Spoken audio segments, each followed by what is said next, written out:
Now, I want to redefine submission. I thought Pastor Tim's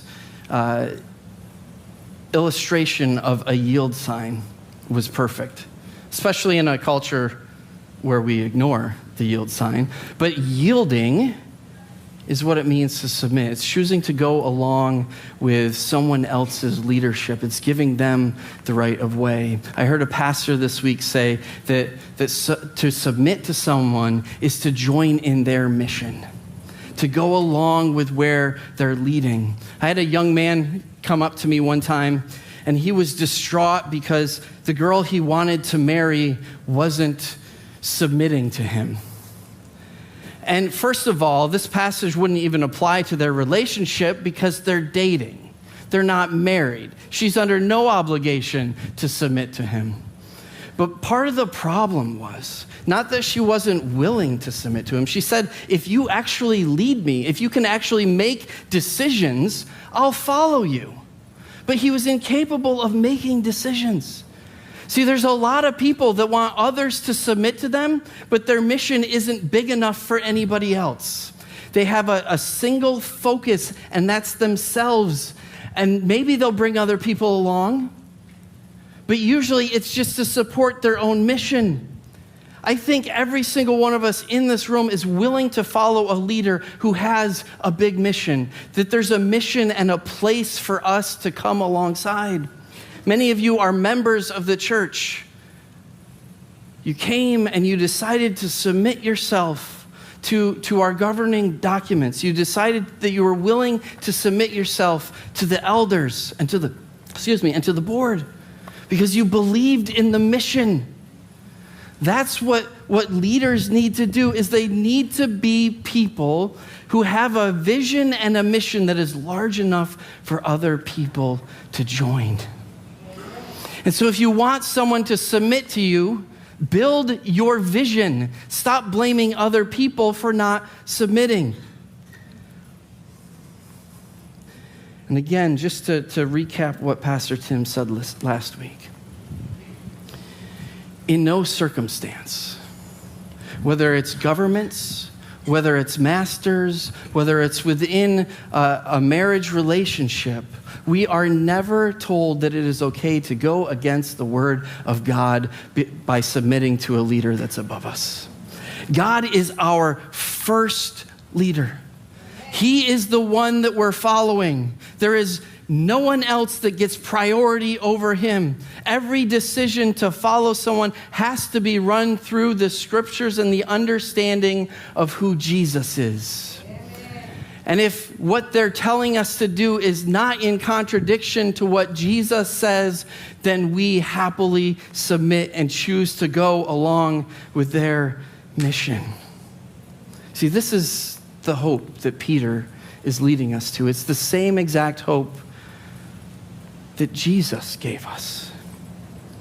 Jesus said that if someone asks you to go a mile, that you go a second mile. And what would happen in the Roman Empire, a centurion could come up to you and decide that his horse was too tired.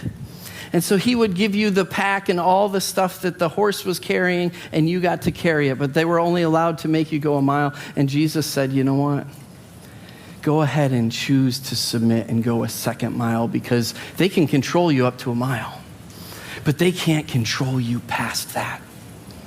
And so it's within this context that Peter is saying, wives, submit to your husbands. See, nothing Peter is saying is going against culture at this point. Not when he said that we're all to submit to the government. The expectation is that you would submit to the government. When he says, slaves, submit to your masters, that's not countercultural. It's expected that slaves would submit to their masters. And within the first century, it was expected that wives who really had very little say in anything would submit to their husbands. But Peter is saying, when you submit, do it unto God. They might be able to control where you're at. They might be able to control what you're doing, but they cannot control your heart and your attitude and your choice to continue to submit. And he says, and some of you by doing this, Some of you will win over your husbands. Some of them will move from the place of power that they are to submitting to Jesus. This passage sounds harsh to us in the 21st century, but it was a message of hope in the first century. And friends, we carry this same hope that when we submit to the government, when we submit to our employers, that there is a hope that if we live as if we are serving Jesus, that the world will see what Jesus is all about. That people will be changed because Jesus is the only one who has the power to transform people. And by simply carrying that, you may have the opportunity to see the people around you changed. But Peter says to the wives, don't do it through dressing yourself up. Don't do it through elaborate hairstyles and jewelry. See, part of the survival tactic in the first century for women was to make themselves as beautiful as possible, to keep their husbands happy with them so that they wouldn't be discarded. And so this is really a survival tactic from the way I see it. And women today, I know that there is a bias for younger and prettier. And men, don't think for a second that you're immune to this. There is this trend right now called looks maxing that is really on the far right among men who want power and domination over everyone. And some of it's good advice, like eat healthy and exercise. That's great. But the extreme of this is there are young men who are actually beating their faces, hoping that when their faces heal, it will be chiseled into this perfect square jawline. Don't think for a minute, men, that we are immune from trying to dress ourselves up. But the same is true today as it was then. And what Peter is urging all of us to do, is to develop our inner beauty, to develop our character. It doesn't mean that you can't dress in a way that you feel good. It doesn't mean you can't dress up.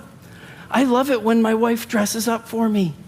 She's always beautiful, but there are times where I know that she wants me to notice her, and I love it because I know that she's thinking about me. That's what I really love about it, is that she has me in mind. And so I don't think Peter is saying, do nothing to make yourself feel good, do nothing to dress up, do nothing to feel comfortable. But that can't be our first priority. Our first priority, if we want to see the world changed, is working on our own inward character. And we do that by submitting to Jesus, following his will and his ways, and letting everything else come second to that.